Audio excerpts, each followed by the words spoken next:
Hi, How are you today? I'm blessed. What's your name? Janeice. Janine? Janeice. Denise? How old are you, Denise? I'm 47. 47. And are you homeless? I'm homeless at the time, yeah. How long have you been homeless for? For about 15 years. 15 years? Yeah. Straight? Like, no, with a break.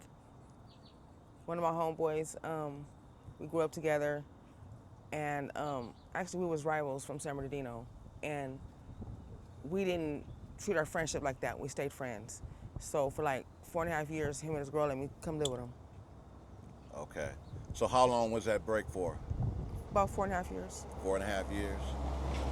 So out of 15 years, 4.5 years, you weren't homeless. Right. But all that other time you was homeless. Yeah. Okay.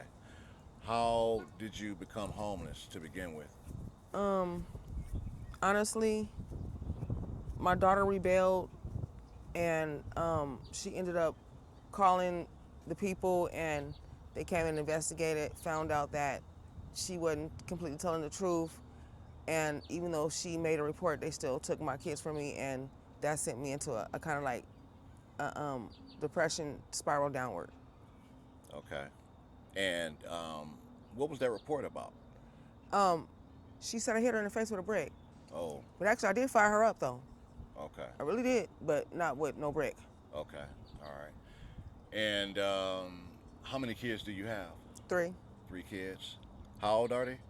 My oldest son, he's 32. My middle child, she's like 28. My youngest, she'll be 25 this year. Okay. Do they live locally?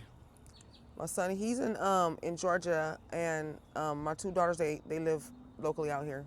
They live locally. Hmm. Okay. Do you ever visit them? Or, there any reason why you wouldn't couldn't stay with them? Um, we don't see eye to eye because during that time period, they had to understand that they were kids. You know, I'm not gonna let you do this or do that. And so with the rebellion from both my kids, one started, then the other followed. You know, with that, it was like it made our relationship like very shaky. Hmm. So they know that you are actively homeless.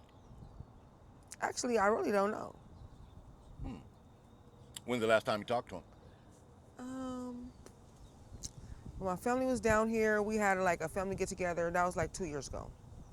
Okay, that was the last time. Hmm. But you were homeless then, though, at that time. No, I was actually staying in Fontana. Okay, so all right. So they may not know that you're aware that you're homeless. Nope. Hmm. Do you think if they found out or knew that you were homeless, they would maybe overlook the not getting along issues and try to work out a situation where you would be able to stay with them? Or if that's something Um, you would even want to do?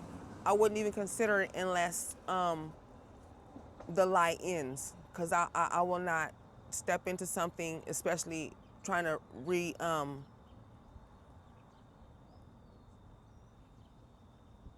reinstate our relationship. You know what I'm saying? Without the whole truth. Hmm. I can't live like on a lie. So until she wants to come clean and tell the truth, then I don't know what to say. Hmm. I'm gonna just let go and let God handle that situation. That's all I can do. Yeah. How do you survive out here? Um, I get food stamps, but I have a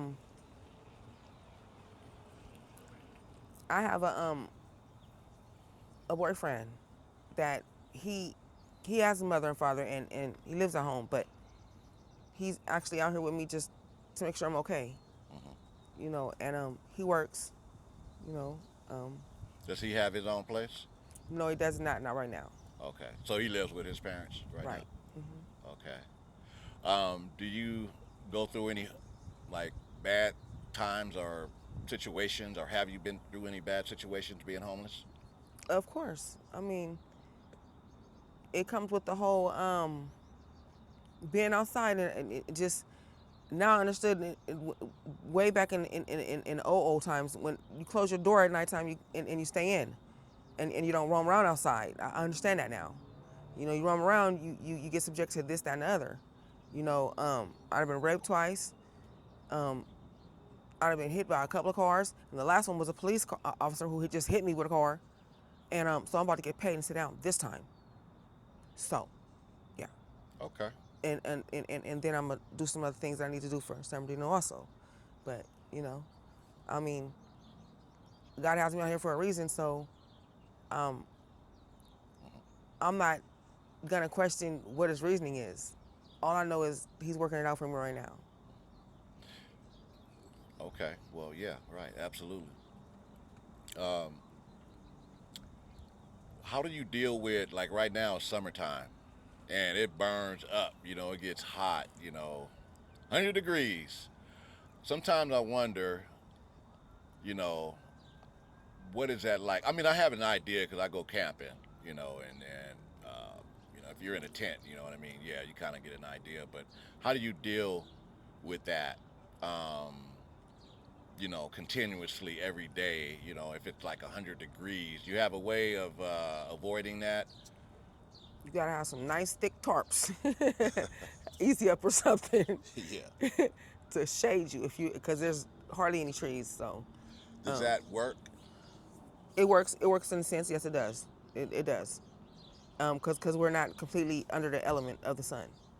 So being not under the element of the sun, I mean, you're shaded. So you just deal with it. My time is almost up. By the grace of God, amen. You know what I'm saying? So I'm just thankful that I'm even here every day.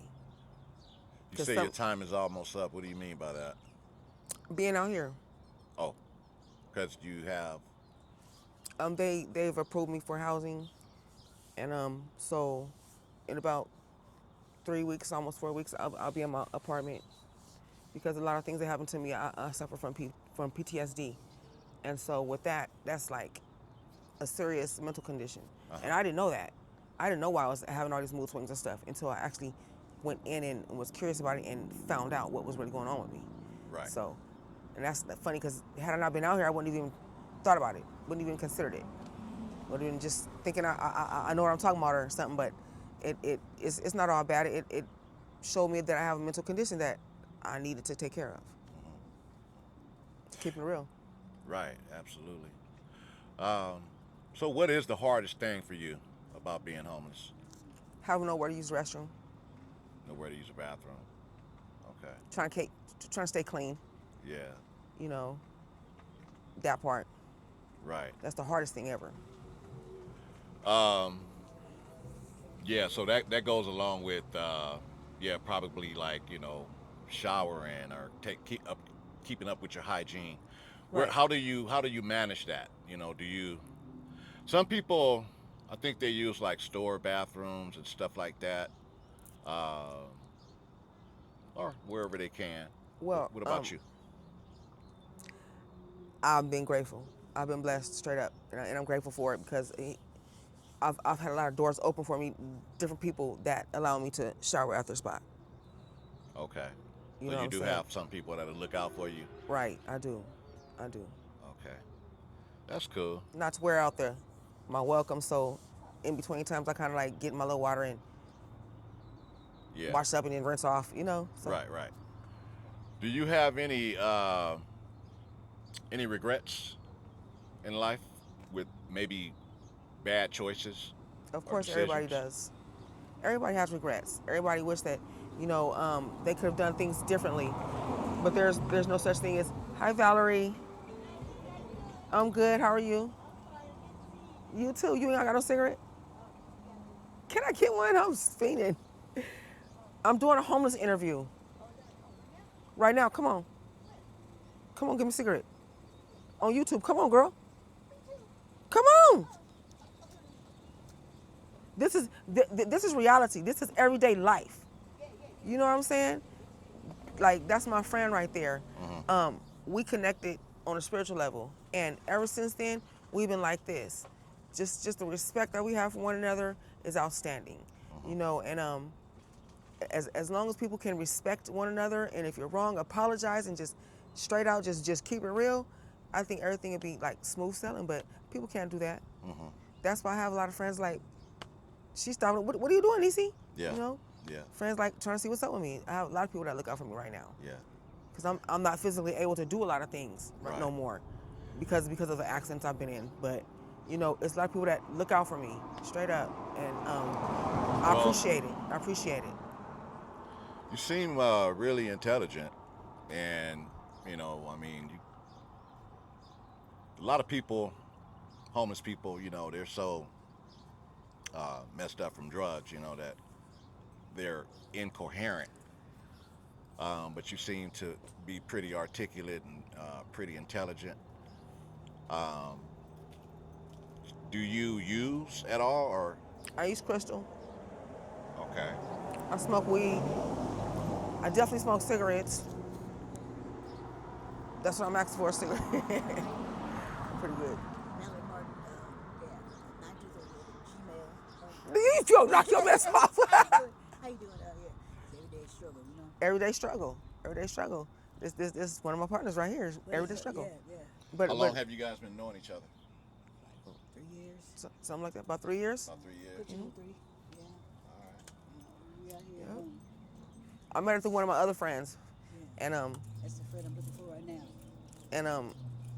I'm glad I met her because she's another one that's just like I said, it's solid, Yeah. just solid. That's all I can really say is solid, because there's not many. They're fragments. They're fragmented They people. pretenders, you know. Well, you know, it's cool to have a good friend out here, especially you know when you're homeless and stuff like that. Solid base, you know. That's Solid what I base. I be trying to push to everybody, you know. Only through that. So is this where you keep your water? Those your water bottles right there? Those are my water bottles. You see my little trailer? I'm about to go steal some water from down here at this hydrant. I hope the police don't stop me and charge me with utility theft. With what? Utility theft. What's that? What is that? Is that what they Utility do? theft. Oh. Well, where do you get your water from? That hydrant down there. Oh, okay. Got you. You know, All right, I mean, well, anyway, they it can't was cut us nice. all off of the water. I mean, come on now. Yeah. All right. Well, it was nice meeting you, You and too. I hope things look up for you guys. Okay.